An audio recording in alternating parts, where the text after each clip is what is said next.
All new at 10 tonight, the city of Fort Smith makes an historic purchase. The city has now taken ownership of more than 100 acres of land in the center of town. 5 News reporter Kayla Davis has the details on the deal and what's to be expected.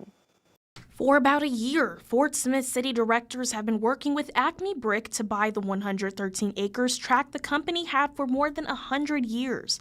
Many independent developers wanted the space, but City Administrator Carl Gefkin says they won ACME over with Director of Street and Traffic Control Matt Meeker's argument. If we built 2 retention ponds, one on either side of Old Greenwood, because the ACME property is on both sides of that road, we could reduce flooding in part of the north side of Fort Smith.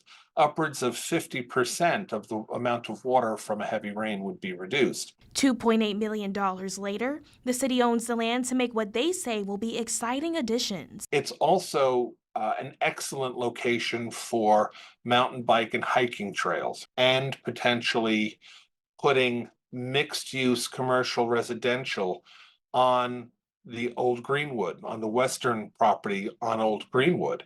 And so we could turn it into something that allows for restaurants and shops with apartments and homes above that would then have direct access in the back to those trails to also look at the retention pond when it's holding water and not being released. And Gefkin says this wouldn't be possible without the people of Fort Smith approving a sales tax several years ago. We are so grateful to our residents that 1% for 1% sales tax for streets, bridges, and associated drainage paid for a good amount of this land, because that's what it's going to be used for. Gefkin says next steps will include hiring an engineering and design firm to finish the project within the next few years. In Fort Smith, covering news where you live, Kayla Davis, 5 News.